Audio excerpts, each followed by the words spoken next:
تنسى الإعجاب والاشتراك في القناة.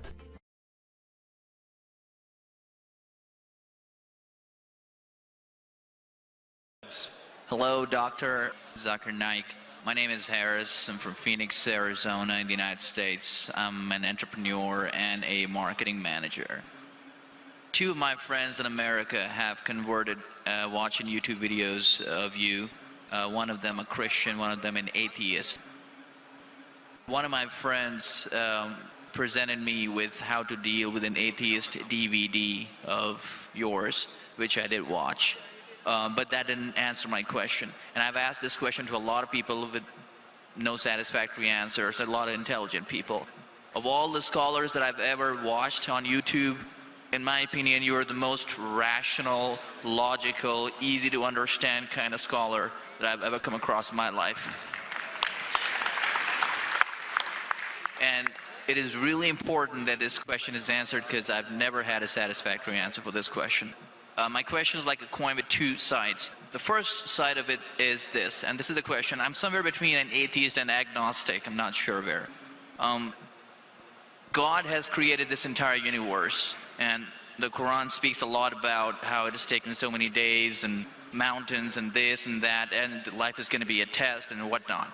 My question is, way before God decided to create this entire universe, before he decided to put human beings, before he decided to send Prophet Muhammad or Adam and Eve, way before he even planned about doing any of this, he knew the end result of it. He knows in the end he will be disappointed by certain people and he will throw them in hellfire. He knows they will be burning. He knows they'll be tortured, and that is when they'll be repenting for what they've done. Way before he created the entire universe, he knows the outcome is gonna be bad. It may be good for certain people who are in heaven, but he knows that he can save those people from being in hell, way before he even decided to go ahead with the creation. Yet he decides to go ahead with it, with all his godly logic. Why would he want to do that? The question, if I can just put it in this manner, how can God be so sadistic that he would actually go ahead with a plan which he knows is going to end up in that manner? That's the first side of the coin. The second side of the coin is, for some reason, if I believe that, okay, God is almighty and he understands everything is great, God is great, why is God insisting in the Quran that look at the mountains, look at the protons, the electrons, this and that, everything is so synchronized, how amazing I am? Why is he forcing us to find his creation amazing when it is a piece of cake for God? I mean, he just had to say kun and it was done. Then why is it a big deal if God has made this entire universe which is so amazing? Because for God it's nothing. So I should not be really amazed at his creation. He can do much more than this. So I do not understand why he wants us to respect what he's done or find it amazing what he has done. The brother asked a very good question and a very intellectual question. It's a very good question. And he has seen some of my tapes on YouTube, even of atheism. And this question that is troubling him, he hasn't got the answer to. The brother asked the question that Almighty God knows everything. Before he created the heaven and the earth, before he created human being, before Prophet Muhammad came here, peace be upon him, he knew everything. If he knew that some will go to heaven, majority will go to hell, so why did he create the human being? Isn't it sadistic? Is the basic question, correct? Right. Second question, I'll come to it later on. Brother told you that majority will go to hell. Well, even if one person is going, it doesn't make any sense. Even if one person goes to He could avoid that. hell, he could have avoided that. I mean, he could avoid being disappointed. Of course. I'll reply. The brother said, even if one person goes to hell, it is as though God would be disappointed. God doesn't get disappointed ever. Now coming to your question, I started a school. And you may have heard Islamic International School. If a teacher takes an examination, if she is just, while she is giving the examination, she writes in the maths paper 2 plus 2 is equal to how much? The student in front of her or him, the teacher, writes 5. She can very well tell the student, change 5 to 4. Would it be just on the teacher during the test and examination to correct a student who's writing a wrong answer? Right, but if she has an option that the student doesn't need to do any of that and still No, just no, go no. ahead I'm and get the asking you a certificate, simple she doesn't have question.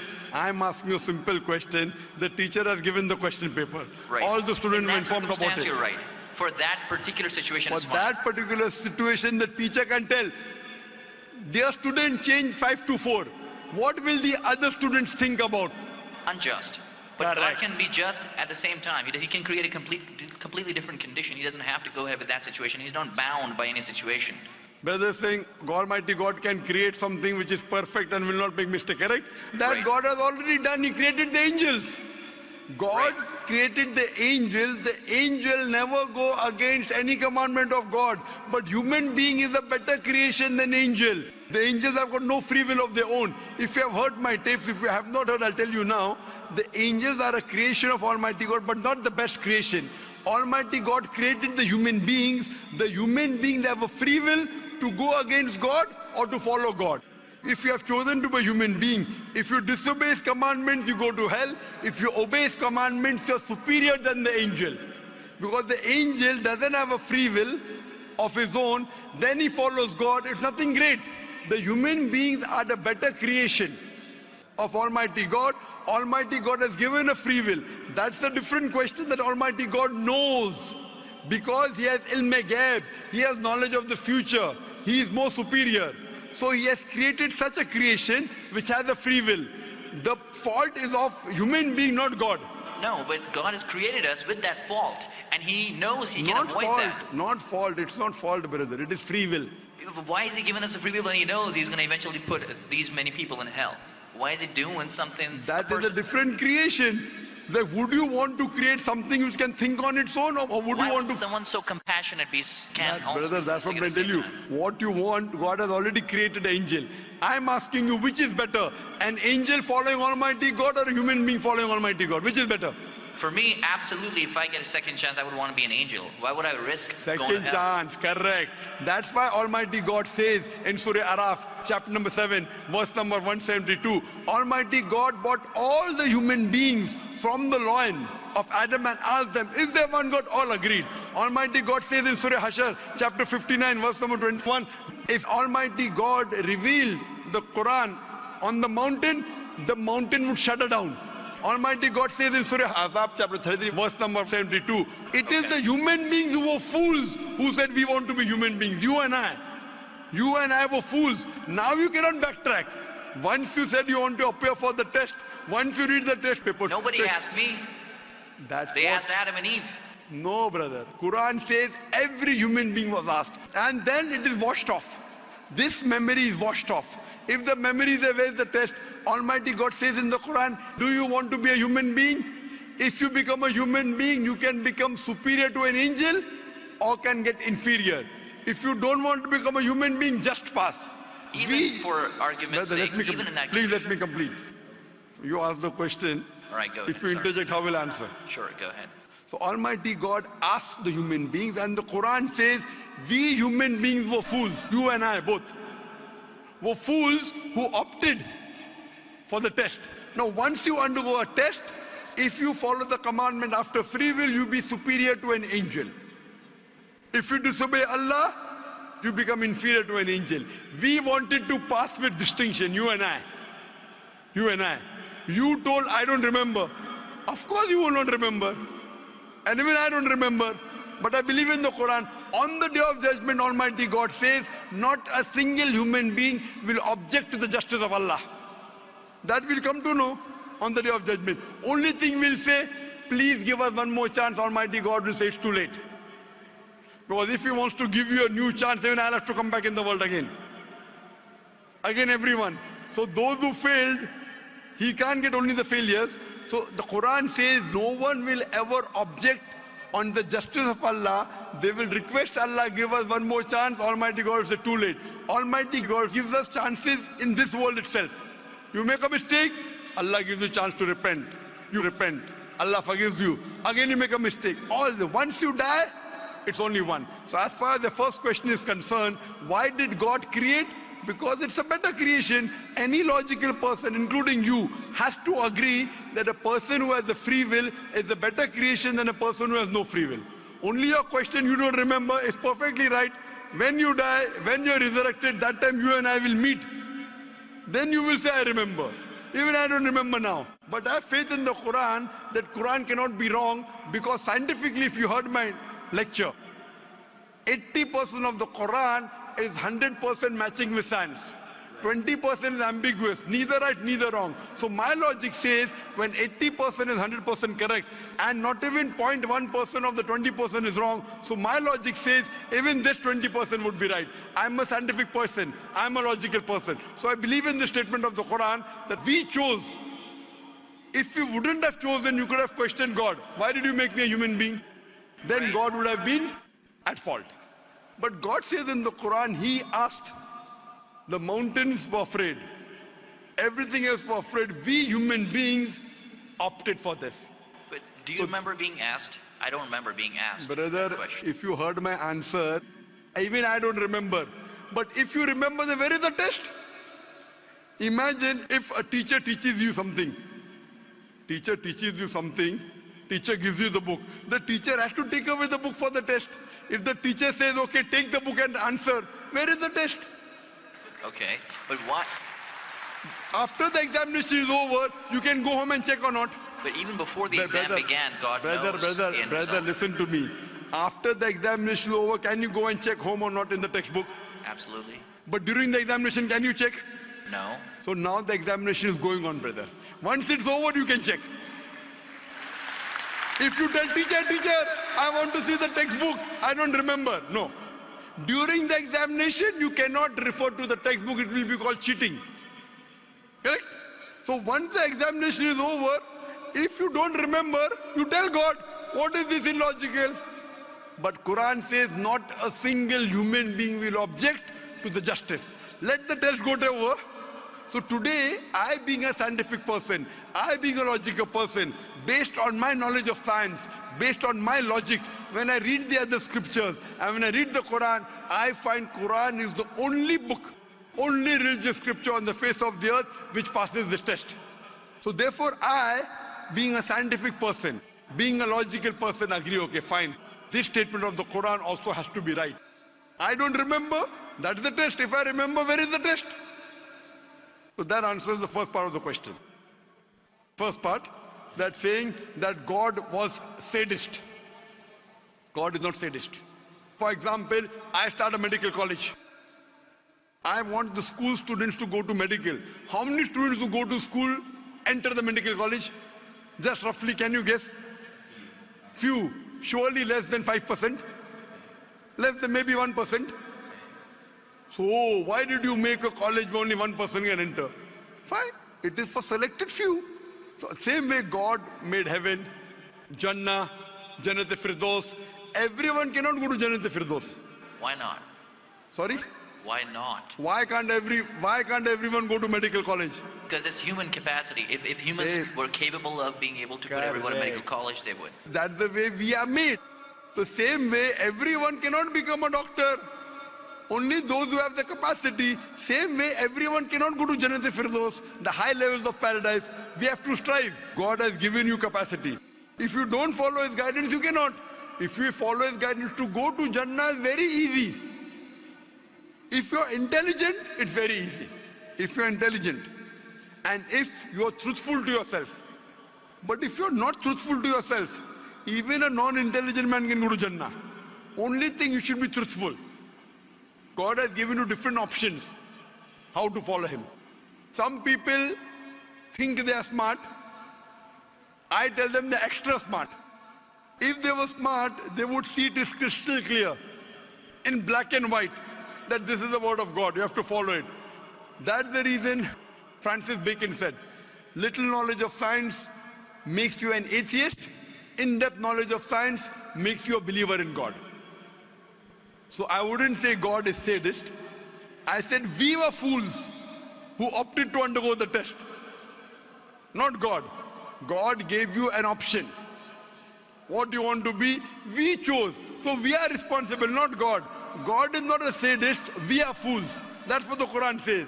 On the day of judgment, you'll come to know, inshallah, you and I both. Inshallah, if I go to Jannah, inshallah, I'll pray to God, I'll thank God. You know, I was a good person, I choose to be a human being. If you pass that, if you fail, then we will curse our own self. Hope that answers the question. The second part? Sorry, what was the second part? That even if I believe how almighty he is, how knowledgeable he is, why is he so bent on convincing us, look at the mountains, look at the electrons, look at the That's right. protons?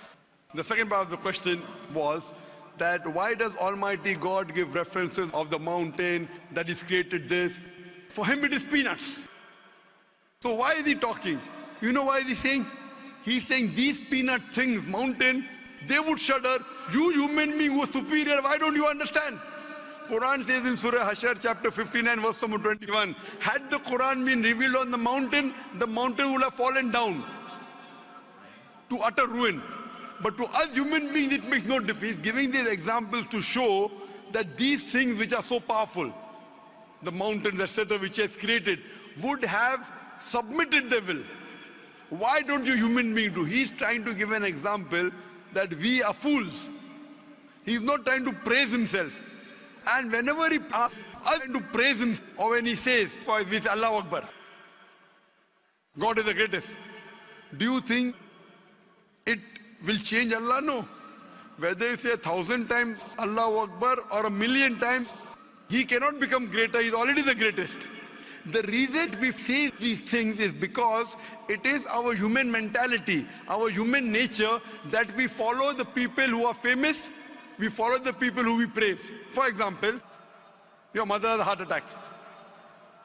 There is an unknown person on the street who gives you the treatment. And you heard that the best heart specialist in the world is Dr. X. Now, will you follow Dr. X's advice or the person on the street who you don't know? Dr. X. Why?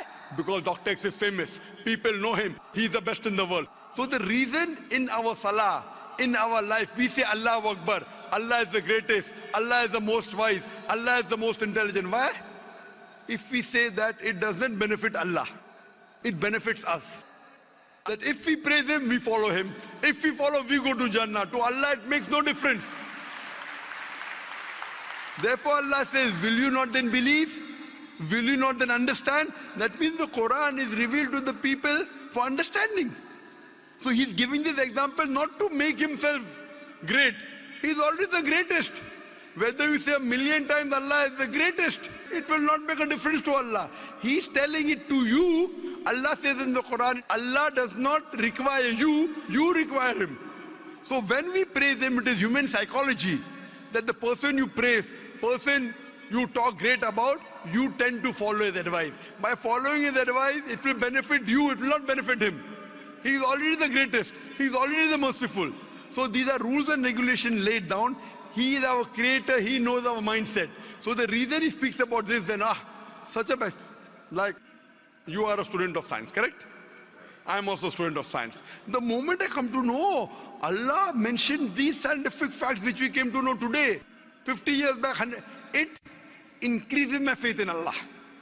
Allah says in Surah Fussilat chapter 41 verse 53, Sanuri mayatina fil afaqi wa fi anfusihim hatta yatabayyana annahu al-haq. Soon we shall show them our signs in the furthest regions of the horizons and into their soul until it is clear to them that this is the truth. So Allah is giving these examples so that it benefits us. For Him, it makes no difference. It is benefiting us, so He is giving us a chance to follow Him so that we can go to heaven. Hope that answers the question, brother. I recognize His power, and I understand He's amazing and all that He's done. But am I expected to be amazed at His achievements at creating this universe? Because for me, for Him, it's like a 1-second job. Correct. Right? So for Him, which is 1-second job, when He tells you not to have alcohol, if you have alcohol, sure, but am I expected to be amazed at His creation? No, see, the thing is that He is not there to prove Himself better. If you believe that for Him it is peanuts, so will a person lie? No. So if He says don't have alcohol, you will not question Him. No. Don't have pork, you will not question Him. Yeah, but I'm not amazed at His creation because for Him it's nothing. Compared to us, it's amazing. For Him, it's nothing. Right. But compared to us, a person who can create the universe, When he tells me not to have alcohol, I immediately follow. Sure, I don't mind following him, but do I have to be amazed at his creation, as is said in the Quran? See, as you asked me the question, should I be amazed at the creation? Right. I would say, if I believe human being is a better creation, then yes, I'm amazed, and then I say, Alhamdulillah, he has made me better than that. So if I'm amazed, he made the mountains, he made the stars, he made the sun, but he made Zakir Naik also. He made a human being. And we are the best of creation. So he gives these examples so that we realize what benefit he has given to us. All the favors he has given to us. Talking about the science, talking about the protons, talking about the mountains. Finally he says, human beings are the best creation. So in comparison, we have to agree that our Creator has created this human body, the molecules, the DNA, the complex thing, which can never come by chance. So in this way, we are amazed at the creation of the human being. And then we submit to him. If you are not amazed, only by being amazed, we submit that he is our creator, he is worth worshipping. No one else can do that. This is so that we worship him and we pass the test and we go to paradise. Hope that answers the question. If Bill Gates gives me $100, should I be amazed that he has given me that money? I believe that the question has been answered, and unfortunately we are very constricted for time. You are welcome to come back tomorrow, inshallah. As with all of the brothers and sisters, we have come to the end of tonight's session, so please a very big thank you. This last. It said, if Bill Gates gives you $100, Would I be amazed? will you get amazed? Brother, the question is, why should Bill Gates give you $100?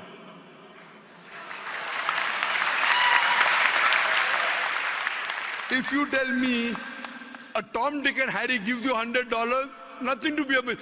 Bill Gates gave me $100. It's something that he gave you. Why did he give you? Why not somebody else? Why? The question is, why did he give you is the question. Okay. If some Tom, Dick and Harry gives you, if a man on the street gave you $100, Bill Gates. Got it. You got it, no? Answer. Got it. I got that. So now you're convinced, huh? Yes, absolutely. That is the answer. So inshallah, I hope that we'll come closer to Islam. So I should not be amazed at the fact that he's given me the money. I should be amazed it's him who's giving the money. Alhamdulillah.